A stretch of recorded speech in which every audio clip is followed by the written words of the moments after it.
Hi folks, it's Jeanette, your personal diabetes coach. If you are looking for non-judgmental and non-boring diabetes coaching content, then you're in the right place. If you like what you see, go ahead and hit that subscribe button and ring the bell so you know when I upload new coaching content. Today, we're moving on with our first week of Veganuary and making our first week of dinners. It is going to be vegan macaroni and cheese. So let's get started.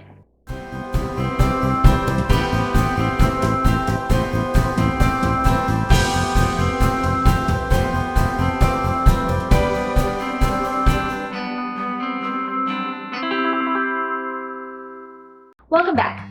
So I have here all of the ingredients that we need to make our vegan macaroni and cheese. I did do a video of the shopping and kind of the grocery haul for the week, so if you missed that one, go ahead and go back and watch that. You don't have to. You will be able to make this recipe just from this video if that's your preference. So I found this recipe online for vegan macaroni and cheese, which looked intriguing. I'm not going to make it exactly, but I will link the inspiration recipe down below in case you want to follow it specifically. To make our vegan macaroni and cheese, these are the things that we are going to need. So first you need your pasta of some sort. I like the chickpea pasta. I definitely recommend avoiding regular old white pasta. Whole wheat pasta is better, but alternative pastas like lentil pastas and chickpea pastas are even better. Higher in protein, higher in fiber, lower in carbohydrates. So today we're going to be using garbanzo bean pasta. We are also going to need some broccoli. This is a broccoli and cheese mac and cheese. For the sauce, we're going to be combining a few different things. Some onion, carrot, some garlic, and some potatoes. Keep in mind, I know what you're thinking, potatoes are a no-no when you have diabetes, but these are used in the sauce. There's not a whole lot of it. It's not going to add a lot of carbohydrate to it, but it is going to help the sauce to have a better texture that feels a little bit more like mac and cheese. We also need just regular old salt and pepper, some butter, vegan butter. This is my favorite brand of vegan butter. Some spices, including cayenne pepper, paprika. We're going to need some nutritional yeast, some raw cashews. This is also going to help with the creaminess of the sauce, some olive oil, and some breadcrumbs. So I'm going to take a minute to get everything all portioned out and chopped up. So it'll only take me a few minutes, but for you, it's going to happen just like that. Now we have everything chopped up and portioned out and ready to start cooking. While I was chopping everything up, I also put some water on to boil to cook our noodles. I am going to put my broccoli in raw because I like my broccoli to be very crunchy and just warm. If you like your broccoli softer, you can absolutely steam it before you put it into the dish and put it into the oven. So what we have here is a large head of broccoli. I actually probably have more broccoli here than the recipe calls for, but that is because I want to bulk it up with the veg, so I get a lot of veggies with not as much of the pasta. Even though we're using a lower carb pasta, I still want to be careful with the amount of carbs that I'm getting in comparison to some of the other things. I also have one medium onion chopped. This is probably more than a medium onion. I have a large onion. I did not use it all, but I used a lot of it because I really like onion.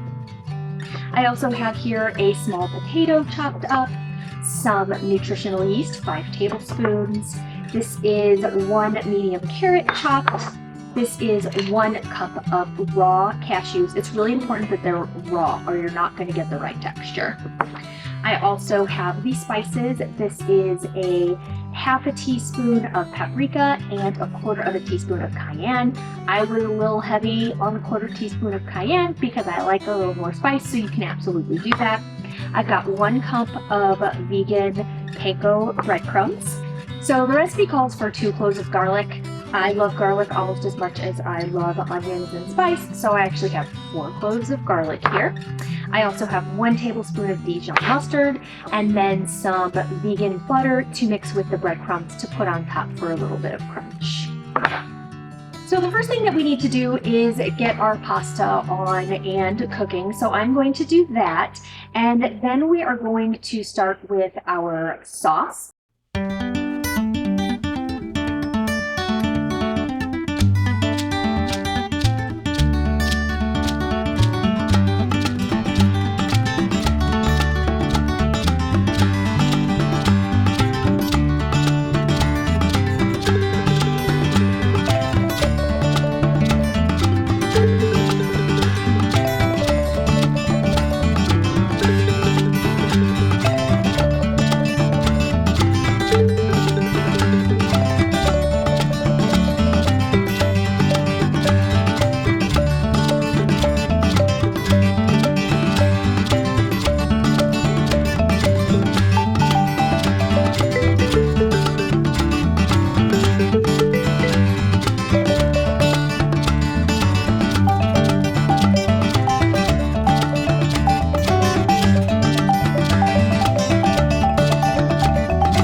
Now we're almost there. We have our noodles cooked. I did end up blanching my broccoli just a little bit just to get it started. Since it's only going to be in the oven for about 10 minutes, I didn't want it to be raw broccoli, so I did blanch that a little bit.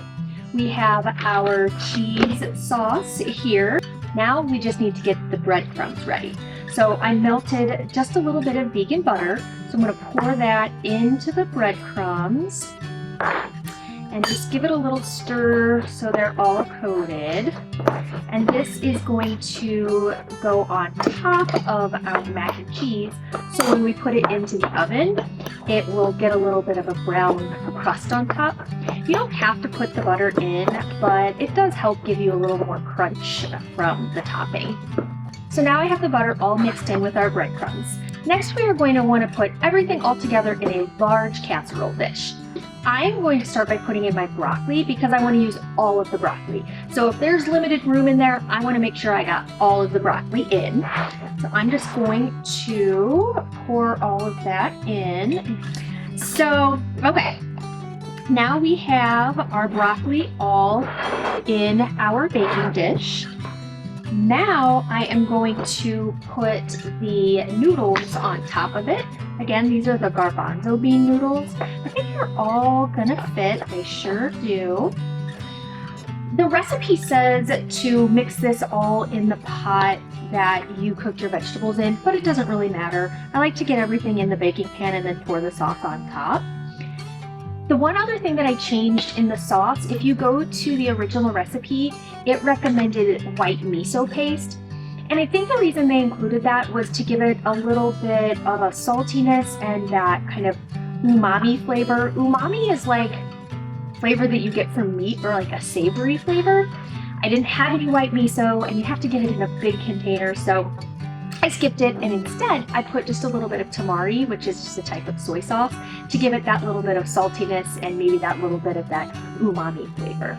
Now that we have our broccoli and our noodles in our pan, we are just going to pour the cheese sauce right over the top. I definitely want to get it all. I want it to be nice and cheesy. So now I'm just going to spread it over. I'm also going to mix it a little bit just right here in this baking sheet just to get the cheese sauce down in with the vegetables and the pasta.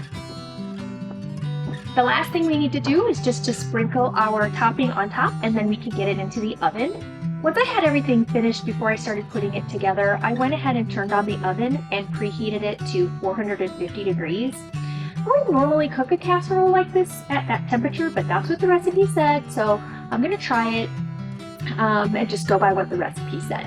So I'm just gonna get this topping on, and then we'll pop it in the oven. All right, let's get it in the oven.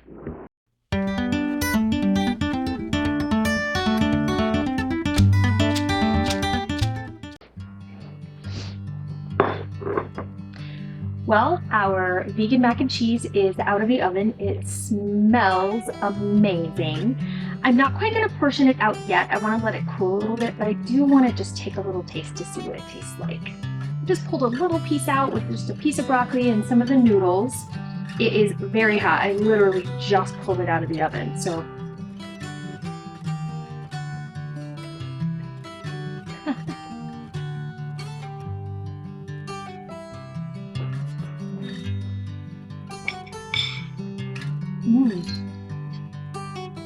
Oh, it's really good. You can taste the cayenne. Like I said, I put a little extra in, so it does have that little bit of spice. I feel like I could use a little bit of salt, so I'll probably put some salt on it when I'm actually about to eat it. But, you know, does it taste like actual macaroni and cheese? No. Does it taste really good? Yes. Will it kind of trick your mind into thinking you're having some comfort food? I think so. I definitely think that it's worth making. So I'm just gonna let this cool a little bit, and then we'll get it portioned out. So I have these glass bowls that I like to use for portioning out when I'm meal prepping. I don't typically meal prep for a full 7 days. Most of the time I just meal prep the 4 days that I'm actually in the office. So I have enough of these bowls to meal prep for those 4 days, but I'm running out because now with Veganuary, I'm meal prepping for 3 meals all 7 days. So what I'm going to do is I'm going to fill these up with a 1 cup portion, and then I'm going to put the rest of it in a larger container and just pop it in the fridge. When I free up some more containers, then I can portion that out for the rest of the days.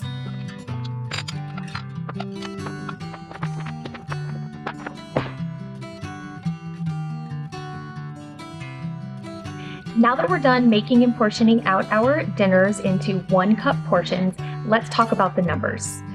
So a 1 cup portion of our vegan mac and cheese ends up being about 253 calories with 40 grams of carbohydrate, 16 grams of protein, 12 grams of fat, and 5.7 grams of fiber per serving.